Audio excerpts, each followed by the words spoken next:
और करंट। आपके यहाँ लाइट जलती है? जलती है। उसके लिए पूरे घर में तार वायर बिछाया जाता है। अरे बोलिए ना, बिछाया जाता है। पहले एक तार होता है, उसके ऊपर वायर होता है ना। करंट कहाँ होता है? अरे बोलिए ना, तार में। अच्छा, तो तार और करंट अलग अलग है या एक ही है? अलग अलग है। अब करंट कहे कि मैं तार का त्याग करता हूँ तो कैसा लगेगा? भाई जो मेरा है मैं उसका ही तो त्याग करूँगा। जिसको मैंने इकट्ठा किया है उसको ही तो छोड़ूंगा। तो करंट ने तार को पकड़ा क्या? बोलिए नहीं, करंट अलग, तार अलग। ऐसे ही हम कहते जरूर हैं हम त्याग कर रहे हैं, हम त्याग कर रहे हैं, हम त्याग कर रहे हैं। हम त्याग किसका कर रहे हैं? जो मेरा है ही नहीं है। जैसे करंट और तार अलग है, ऐसे मेरी आत्मा और संसार की वस्तुएं सारी अलग हैं। फिर त्याग किस चीज का? कुछ समझ में आया कि नहीं आया? आज उत्तम त्याग धर्म है। तो उत्तम त्याग क्या है? मेरा कुछ है ही नहीं है। और इस भावना से जो छोड़ता है वो उत्तम त्याग कहलाता है। एक होता है दान और एक होता है त्याग। दोनों एक हैं या अलग है? किसकी बात करूं? दान की बात करूं या त्याग की बात करूं?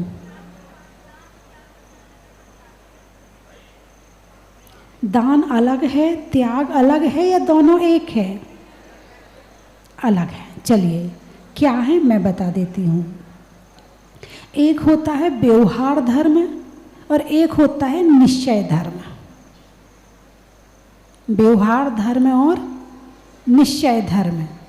तो व्यवहार में आप जो कर रहे हो वो दान है और सूक्ष्म अर्थों में थोड़ा सा त्याग भी है। दान क्यों देते हैं? भगवान रिटर्न गिफ्ट। क्या रिटर्न गिफ्ट चाहिए? नहीं चाहिए। दान किस भावना से हो रहा है? रिटर्न की भावना से हो रहा है। किसकी भावना से हो रहा है? रिटर्न की भावना से हो रहा है। त्याग बिना रिटर्न के होता है। आपके यहाँ लाइट जलती है? जलती है। उसके लिए पूरे घर में तार वायर बिछाया जाता है। अरे बोलिए ना, बिछाया जाता है। पहले एक तार होता है, उसके ऊपर वायर होता है ना। करंट कहाँ होता है? अरे बोलिए ना, तार में। अच्छा, तो तार और करंट अलग अलग है या एक ही है? अलग अलग है। अब करंट कहे कि मैं तार का त्याग करता हूँ तो कैसा लगेगा? भाई जो मेरा है मैं उसका ही तो त्याग करूँगा। जिसको मैंने इकट्ठा किया है उसको ही तो छोड़ूंगा। तो करंट ने तार को पकड़ा क्या? बोलिए नहीं, करंट अलग, तार अलग। ऐसे ही हम कहते जरूर हैं हम त्याग कर रहे हैं, हम त्याग कर रहे हैं, हम त्याग कर रहे हैं। हम त्याग किसका कर रहे हैं? जो मेरा है ही नहीं है। जैसे करंट और तार अलग है, ऐसे मेरी आत्मा और संसार की वस्तुएं सारी अलग हैं। फिर त्याग किस चीज का? कुछ समझ में आया कि नहीं आया? आज उत्तम त्याग धर्म है। तो उत्तम त्याग क्या है? मेरा कुछ है ही नहीं है, और इस भावना से जो छोड़ता है वो उत्तम त्याग कहलाता है। एक होता है दान और एक होता है त्याग। दोनों एक हैं या अलग है? किसकी बात करूं? दान की बात करूं या त्याग की बात करूं?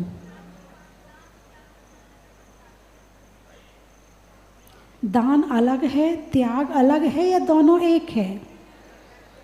अलग है। चलिए क्या है मैं बता देती हूँ। एक होता है व्यवहार धर्म और एक होता है निश्चय धर्म। व्यवहार धर्म और निश्चय धर्म।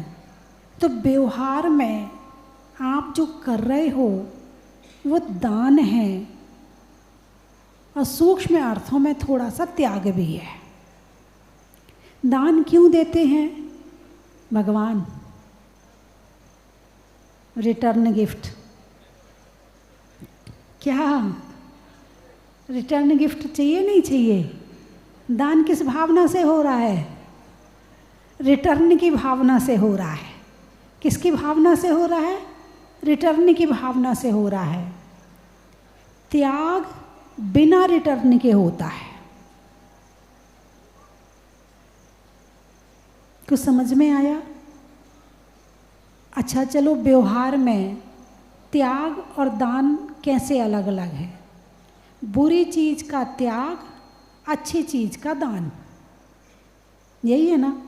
ये थोड़ी कहते शराब का दान कर रहे हैं, सिगरेट का दान कर रहे हैं। क्या होता है? त्याग होता है। शराब का त्याग, सिगरेट का त्याग, आलू का त्याग, प्याज का त्याग, इन चीज़ों का त्याग किया जाता है। यानी बुरी आदत और बुरी वस्तु का त्याग, क्रोध का त्याग, मान का त्याग, माया का त्याग, लोभ का त्याग, हिंसा, झूठ, चोरी, कुशील, परिग्रह का त्याग, इनका त्याग किया जाता है। और जो अच्छी चीज़ है उसका दान किया जाता है।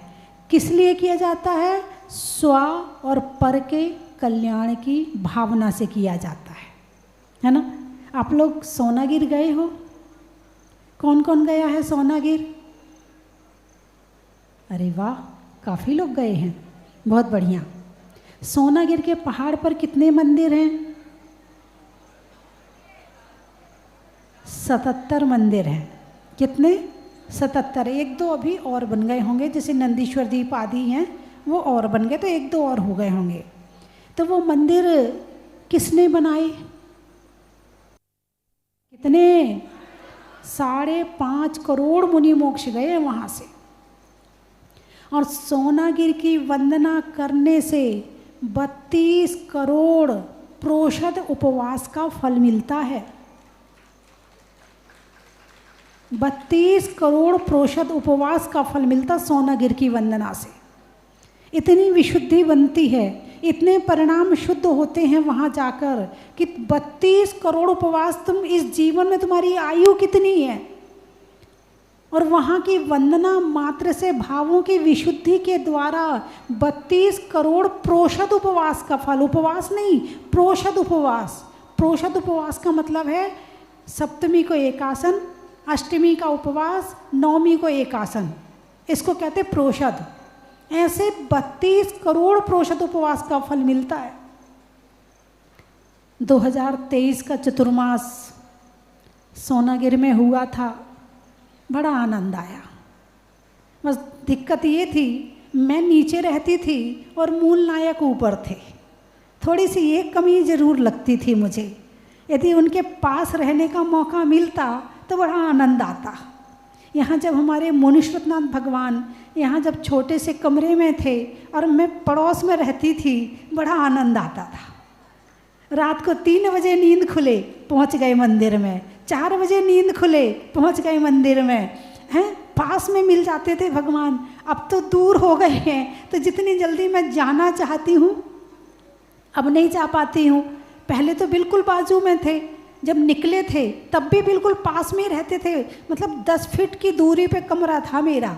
जहाजपुर वाली महिलाओं को भी याद है, जहाजपुर वालों को पता होगा, हैं, वो नीचे वाला कमरा, छोटा सा कमरा, वहाँ हम रहते थे और बिल्कुल बाजू में कमरा खोलो और भगवान सामने, दरवाज़ा खोलो और भगवान सामने मिल जाते थे। तो सोनागिर में जब पहाड़ चढ़ो, छोटा सा पहाड़ है, सुंदर सा पहाड़ है, बड़ा अच्छा लगता है और ऐसी अच्छी पॉजिटिव किरणें आती हैं, ऐसी किरणें आती हैं, ऐसा लगता है नीचे ना जाना पड़े, बस यहीं बैठ जाओ।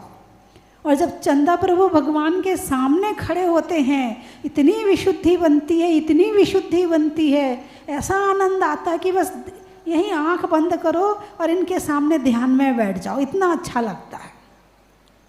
और वहाँ पर पर्वत पर ही सहस्त्रकूट का निर्माण होने वाला है, और होने वाला नहीं, चल रहा है, चल रहा है। और जो भगवान के सामने बहुत बड़ा सा आंगन है, आपने ध्यान है आप लोगों को, बहुत बड़ा सा आंगन है, वहाँ एक चौबीसी बनी है। अब वो चौबीसी काफ़ी धूप में, बारिश में, पत्थरी है, खराब हो जाता है, तो अब उसकी जगह पर नई चौबीसी बनाई जा रही है। उस चौबीसी को दूसरी जगह स्थापित किया जा रहा है और वहाँ एक सुंदर और नई चौबीसी बनाई जा रही है। क्या हुआ, सबको खुशी नहीं हुई? केवल 2-4 लोगों ने तालियां बजाई हैं। और बहुत लोगों की शिकायत थी, माता जी सोनागिर में रहने की व्यवस्था अच्छी नहीं है, माता जी वीआईपी व्यवस्था नहीं है। तो इसको देखकर वहाँ की कमेटी ने जो कमरे हैं उनको ही वीआईपी बनाया है और एक वीवीआईपी 100 कमरों का निर्माण भी चल रहा है। ये भक्त सब करवा देते हैं, सब करवा देते हैं। हाँ, शिकायत कर कर के सारी कमियां दूर कर देते हैं और सारा ठीक करवा देते हैं। पहले के भक्त नहीं है कि वो छोटा सा कमरा मिल गया तो उसमें रह के चले गए। आजकल के भक्त तो कहेंगे आप चिंता क्यों करते हैं, हम हैं ना, आप करवाइए, हम आपके साथ हैं। और ऐसे करके सारा काम वहाँ का करवा देते हैं। तो दान पुण्य है और त्याग धर्म है। क्या कहा मैंने? हाँ जी, हमारे बीच में यहाँ के अध्यक्ष परमानेंट, अभी तक जब से क्षेत्र प्रारंभ हुआ है तब से लेके और अभी तक के अध्यक्ष यहाँ आ चुके हैं। वैसे थे तो यहीं पर, लेकिन आज इनका आना हुआ है और बात दान की चल रही है, तो आपने यहाँ पर पूरी भोजनशाला का निर्माण करवाया है और भी कई तरह से आपने यहाँ पर तन मन और धन से यहाँ पर दान दिया है और तन मन धन से सेवा करी है। एक बार इनका जोरदार ताली बजाकर स्वागत करें। और ये बहुत पुराने भक्त हैं। जब हरिद्वार में चतुर्मास हुआ था 2004 में, ये आते कम थे लेकिन भक्त परमानेंट थे। कुछ भक्त ऐसे होते हैं जो आते कम हैं लेकिन उन पर बड़ा विश्वास होता है कि कभी भी यदि कुछ होगा तो सबसे पहले इनको ही याद किया जाएगा। और जब ये क्षेत्र का जब मैं ट्रस्ट बना रही थी तो मैंने सबसे पहले इनको ही फ़ोन करवाया था कि अध्यक्ष आपको बनना है, आप आओ और ना आओ, अध्यक्ष तो आपको ही बनाऊंगी। ये 2 साल तक नहीं आए और जब आए तो फिर परमानेंट यहीं रहने लगे और यहाँ रह कर के सेवा करने लगे। तो बंधुओं, आज भी ऐसे ऐसे दानवीर हैं, ऐसे ऐसे समर्पित हैं कि जो जैन धर्म की ध्वजा को फहराने में अपना संपूर्ण योगदान देते थे, दे रहे हैं और देते रहेंगे। और हमारे तो सोनागिर है और भी बहुत सारे क्षेत्र हैं, सभी लोग कोई कहीं से जुड़ा है, कोई कहीं से जुड़ा है और उस क्षेत्र के उत्थान के लिए कार्य कर रहा है। तो दान पुण्य है और त्याग धर्म है। आपको क्या समझना है? त्याग समझना है कि दान समझना है? बोलिए। कि दोनों समझना है? दोनों समझना है। तो सुनिए, जब तक आप गृहस्थी में हैं, जब तक आप कमाई कर रहे हैं, जब तक आप धन पैसा घर में रखते हैं, जब तक आपने घर त्याग करके दीक्षा नहीं ले ली है, तब तक आपके लिए दान प्रथम है और त्याग द्वितीय है। त्याग का मतलब, हाँ, हालांकि व्यसन का त्याग, शराब का त्याग, सिगरेट का त्याग, रात्रि भोजन का त्याग, ये तो सामान्य आपका होना ही चाहिए। इसको तो मुझे कहने की ज़रूरत नहीं है, ये तो सामान्यतः है, आपका त्याग होना ही चाहिए। उसके बाद की बात करती हूँ। तो आपके जीवन में पहले दान है, बाद में त्याग है। इसीलिए कहा है कि बिन दान श्रावक साधु दोनों लहे नाही बोध को।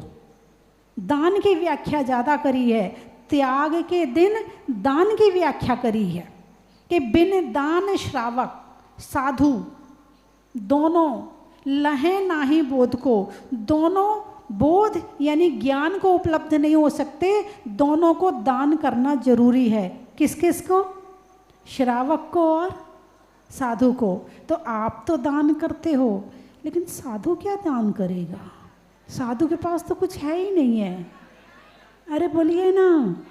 हाँ, बड़े ज्ञानी श्रावक बैठे हैं, उन्हें पता है कि 4 प्रकार के दान बताए हैं, तो 4 प्रकार के, चारों प्रकार के दान करने की सामर्थ्य श्रावक में है, चारों प्रकार की। और साधु तो एक ही दान करता है। देखो आप यहाँ विशेषता किसकी है, साधु तो एक ही दान करता है और श्रावक चारों प्रकार के दान कर सकता। कितनी महत्वपूर्ण भूमिका है आपकी, है ना। आहार दान, अभय दान, औषध दान और ज्ञान दान, है ना। तो चारों प्रकार के दान करना चाहिए। अब लेकिन वर्तमान में दान आहार का कम हो गया, औषध का कम हो गया, अभय दान कम हो गया। अब दान एक ही प्रकार का चल रहा है, धन दान। कौन सा दान? धन दान। भाई आप तो धन ले लो, मंदिर बना देना, कमरा बना देना, संत निवास बना देना, औषधालय खुलवा देना, हॉस्पिटल खुलवा देना, जिनवाणी छपवा देना, जिनवाणी बंटवा देना, आप तो धन ले लो। उससे चारों दान वर्तमान में हो रहे हैं। और दान का फल थोड़ा नहीं है, बहुत है, बहुत फल है। आहार दान के विषय में आता है कि राजा श्रेयांश पिछले जन्म में जब थे राजा श्रेयांश, तो उन्होंने आहार दान दिया था 9 भाव पहले। और जब आदिनाथ भगवान को 6 महीने तक आहार नहीं मिला, तो 6 महीने के बाद जैसे ही राजा श्रेयांश के आंगन में आदिनाथ प्रभु आए, उन्हें जाति स्मरण हो गया और उन्हें सारा याद आ गया कि आहार दान कैसे दिया जाता है। 9 भाव पहले। आप ये मत सोचना कि जो काम आज आप कर रहे हो ये केवल आज के लिए है। ये आज का किया हुआ अच्छा काम कौन से जन्म में काम आएगा आपको भी नहीं पता है। आप तो बीज डालते जाओ, डालते जाओ, डालते जाओ। फल की इच्छा मत करो कि कौन से जन्म में फल खाने के लिए मिलेगा। राजा श्रेयांश 9 भाव पहले आहार दिया था और कब फलित हुआ? 9 भाव बाद में। और उसका फल क्या मिला? प्रथम तीर्थंकर आदिनाथ, प्रथम दाता राजा श्रेयांश, और वो दान तीर्थ की परंपरा को प्रारंभ किया और वो परंपरा आज तक चल रही है और राजा श्रेयांश को आज तक याद किया जाता है। और आहार दान देने का फल बताया है भोग भूमि। कौन सी भूमि? भोग भूमि। आहार दान देने से भोग भूमि प्राप्त होती है। अभय दान, वो सुअर और शेर का उदाहरण आता है। एक बार मैंने बताया था कि नाई और जैनी ने मिलके एक कमरा बनवाया। तो नाई के साधु आए और यहाँ जैनी के मुनिराज आके ठहर गए। तो फिर उसके बाद रात को नाई के साधु आगे बोले तुम्हारे महाराज को निकालो, हमारे महाराज रहेंगे। दोनों में झगड़ा हुआ कि मर गए दोनों। इतना लड़े कि दोनों की हत्या दोनों ने कर दी एक दूसरे की। मर कर के सुअर और शेर बने। तो मुनिराज गुफा में ध्यान कर रहे हैं तो वो जो शेर है खाने के लिए जा रहा है, शुअर ने देखा ये जरूर मुनिराज को खाएगा, फिर वहाँ रक्षा करी, तो वो मर करके जिसने रक्षा करी वो देव बना, और जो खाने जा रहा था वो नरक में गया। अभयदान, ज्ञानदान आचार्य कुंद कुंद स्वामी का आता है कि जंगल में आग लग गई, एक पेड़ नहीं जला, उसमें शास्त्र रखा था, वो उठाकर अपने घर ले आए, ग्वाला की पर्याय में थे। फिर एक दिन जब वो जंगल में गाय चराने गए तो देखा कि जैसा शास्त्र घर में रखा है वैसे ही शास्त्र ये मुनिराज पढ़ रहे हैं। अच्छा, ये तो इनके काम का है, मुझे तो पढ़ना आता नहीं है। ले जाकर के वो शास्त्र दे दिया मुनिराज को कि मैं तो पढ़ नहीं सकता, आप पढ़िए इसे, ये कोई बहुत बड़ी चीज़ है। बहुमान था, सम्मान था, हैं, और वो दान दिया तो उस फल में वो आचार्य कुंद कुंद स्वामी बने। और औषध दान के फल से जो बाहुबली, भरत, आदिनाथ और राजा श्रेयांश, ये 4 जीव ने बहुत भाव पहले औषध दान किया था और उसके फल में वो यहाँ तक पहुँचे थे। बंधुओं, दान एक बीज है, जो बीज आप डाल रहे हैं एक दिन पेड़ बनेगा, और पेड़ बन करके फिर इसका फल लगेंगे, और कौन से जन्म में खाने मिलेंगे पता नहीं है।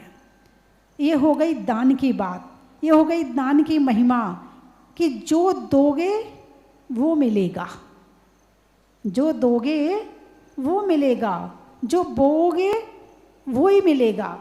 अब आप धर्म करते हो, एक तरह से नहीं करते, कई तरह से करते हो।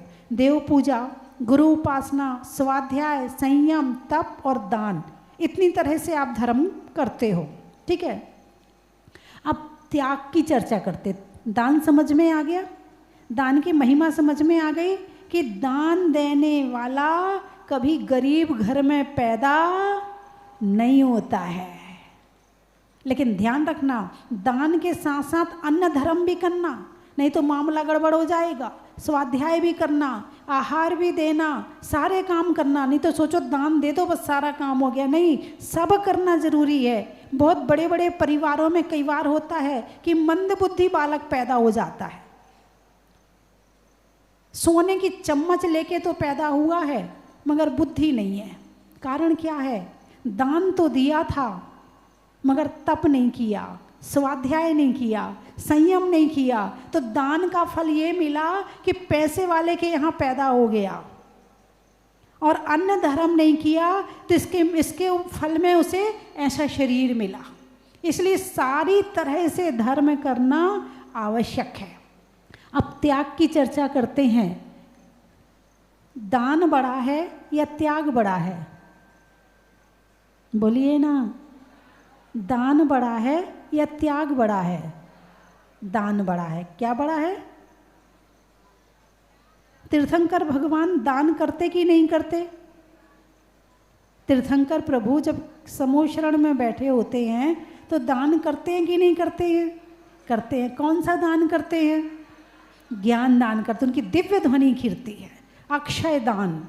और ऐसा दान कि वो अमर बना दे।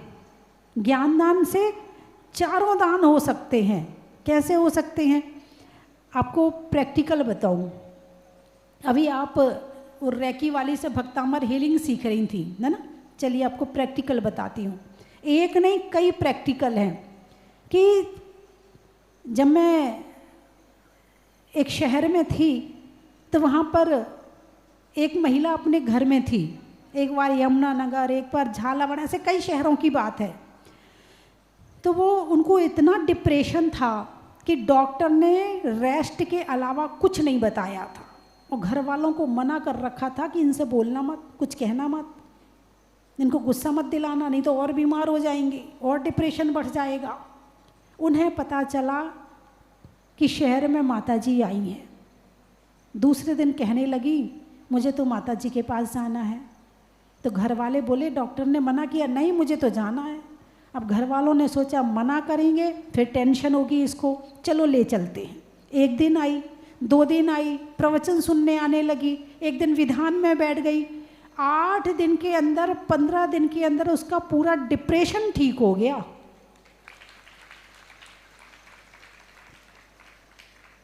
एक बार मैं शामली में थी, कुछ लोग हरिद्वार से और कहीं दिल्ली जा रहे थे, तो उनके बेटे को बुखार आ गया। बोले चलो अपन चलते हैं, माता जी से भी मिल लेंगे और वहाँ पर डॉक्टर को भी दिखा देंगे।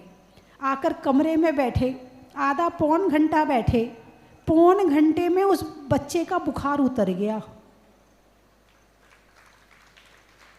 आप रेकी की बात कर रहे हो ना, रेकी क्या है? यहाँ बिना दिए साधु ऐसे, जब आप वंदनामी करो या नमोस्तु करो तो साधु ऐसे हाथ उठाता है, तो क्या कर रहे, क्या जा रही है ये रेकी जा रही है, इससे हो रहा है काम। इससे बड़ी और क्या रेकी होगी? और ये हुआ कहाँ से? विशुद्धि से। कहाँ से हुआ? विशुद्धि से। तो साधु ज्ञान दान करता है। कौन सा दान करता है? और ज्ञान दान से क्या होता है? चलिए, ज्ञान दान से पेट भरता है क्या? बोलिए, पेट भरता है क्या? नहीं भरता। शक्ति आती है क्या? अब इसमें थोड़ा सा डाउट में है आप लोग, आती है कि नहीं आती ये पता नहीं है हमें। एक और प्रैक्टिकल सुनाती हूँ आपको। एक बहन जी आई, उन्होंने मुझे बताया, बोले माता जी एक दिन मेरा उपवास था, बहुत कमजोरी लग रही थी, मेरे सास ससुर को तीर्थ यात्रा पर जाना था, उनके लिए नाश्ता भी बनाना था और मेरी बिल्कुल हिम्मत नहीं थी। जब हिम्मत है ही नहीं तो मैं कमरे में जाकर लेट गई। लेट कर याद आया चल माता जी के प्रवचन सुन लूँ। बोले आपके प्रवचन मैंने मोबाइल में निकाले, मैंने एक प्रवचन सुना और सुनते सुनते सुनते सुनते सुनते ऐसी एनर्जी आई कि प्रवचन खत्म होते होते तो पूरी ताकत आ गई और जाके मैंने पूरा नाश्ता बनाया, सारा काम किया, सारी तैयारी कर दी। इसको कहते हैं बिल पावर। कहाँ से आती है? ज्ञान से आती है। बिल पावर कहाँ से आती है?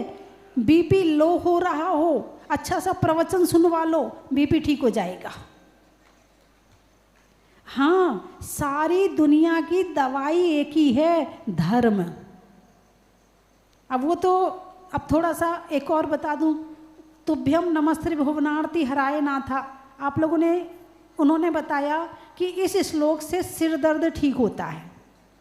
बताया ना क्यों होता है? आपको ये तो बता दिया कि सिर दर्द ठीक होता है, क्यों होता है ये मैं बताऊंगी। इस श्लोक में तुभ्यम नमस्ते भुवनार्ति हराय नाथा, तीनों लोगों के दुख को हरण करने वाले तुम्हें नमन है। सिर कहाँ है? भगवान के चरणों में। सिर कहाँ है? भगवान के चरणों में है। तुभ्यम नमस्ते भुवनार्ति हराय नाथ, तुभ्यम नमः क्षिति तलामल भूषणाय। सिर कहाँ है? भगवान के चरणों में। तुभ्यम नमस्ते जगता परमेश्वराय। सिर कहाँ है? भगवान के चरणों में। और तुभ्यम नमो जिन भवोदधि शोषणाय। सिर कहाँ है? भगवान के चरणों में। और जो ऊर्जा निकलेगी वो कहाँ आएगी? वो तुम्हारे सिर में आएगी, सिर ठीक हो जाएगा। तुम केवल इतना समझते कि इससे ये, इस दवाई से ये होता है, और मैं ये बताऊंगी क्यों होता है। यहाँ तक पहुँचने के लिए दिमाग के वो पर्दे उतारने पड़ेंगे। हाँ, नसें खोलनी पड़ेंगी। आपको दुनिया की एक एक चीज़ समझ में आने लगेगी कि ये ऐसा कर रहा है तो क्यों कर रहा है, ये ऐसा बोल रहा है तो क्यों बोल रहा है, ये ऐसा खा रहा है तो क्यों खा रहा है, ये ऐसा पहन रहा है तो क्यों पहन रहा। एक एक चीज़ समझ में आने लगेगी। और उसका एक ही रास्ता है, ज्ञान। कहाँ से मिलेगा? स्वाध्याय से मिलेगा, प्रवचन से मिलेगा, चिंतन से मिलेगा, ध्यान से मिलेगा। और जब ज्ञान आएगा तो दिमाग ठंडा हो जाएगा। क्या हो जाएगा? दिमाग ठंडा हो जाएगा।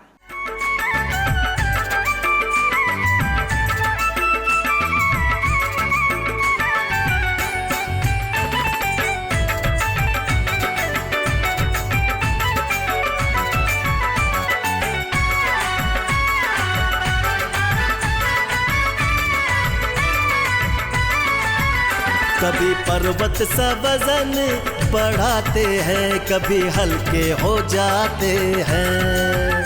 कभी पर्वत सा वजन बढ़ाते हैं, कभी हल्के हो जाते हैं। अपने भक्तों का मान बढ़ाते हैं, पल में हल्के हो जाते हैं। अपने भक्तों का मान बढ़ाते हैं, पल में हल्के हो जाते हैं।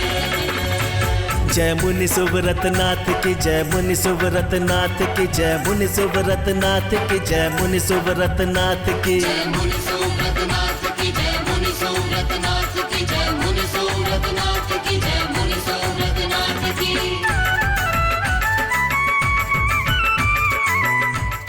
बाजे चम चम चमा चम बाजे घुंघरू, बाजे घुंघरू। स्वस्ति भूषण माँ को वंदन कर लो।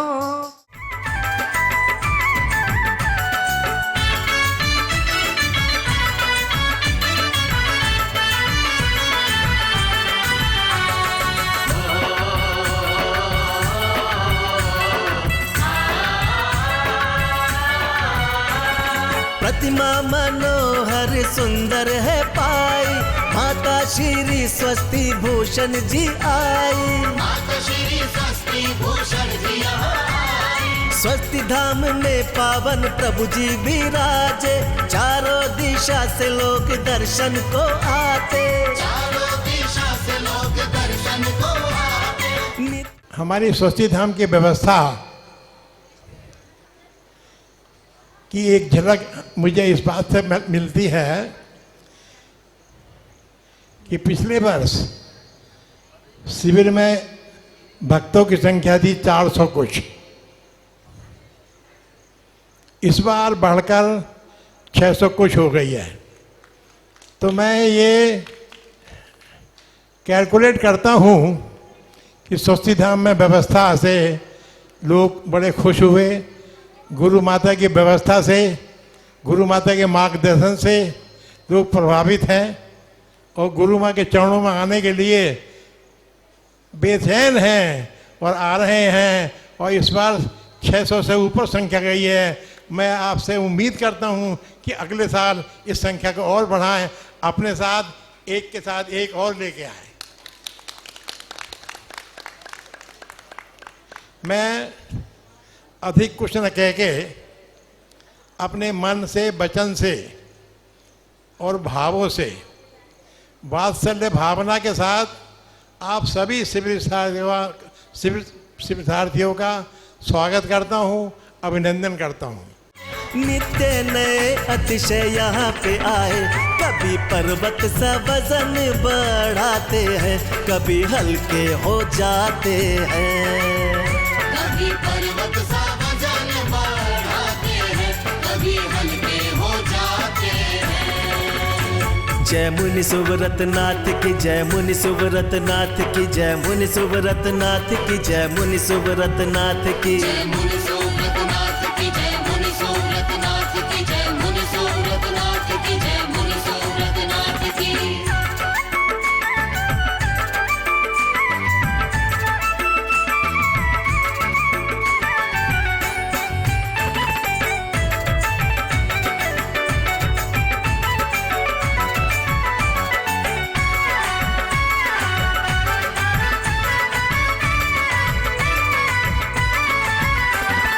एक बार देखोगे जीना भरेगा, बार बार देखोगे फिर जी करेगा।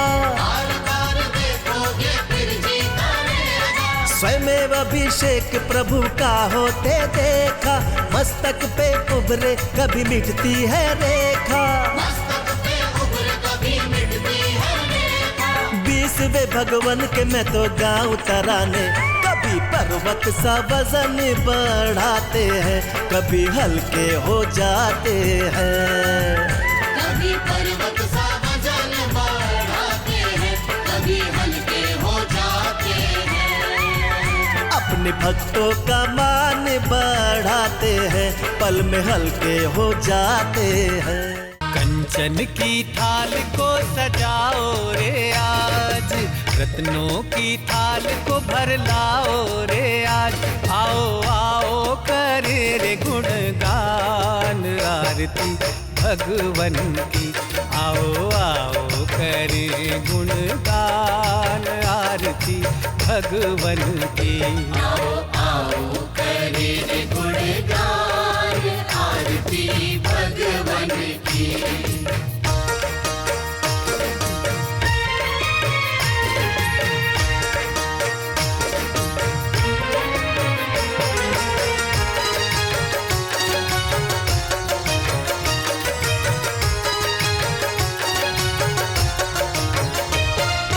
पिता सुमित्र के राज दुलारे, माँ पद्मा जी के नैनों के तारे। पिता सुमित्र के राज दुलारे, माँ पद्मा जी के नैनों के तारे। राजगृही में जन्म लियो आप, राजगृही में जन्म लियो आप। आओ आओ मनाए खुशी आज आरती भगवन की। आओ आओ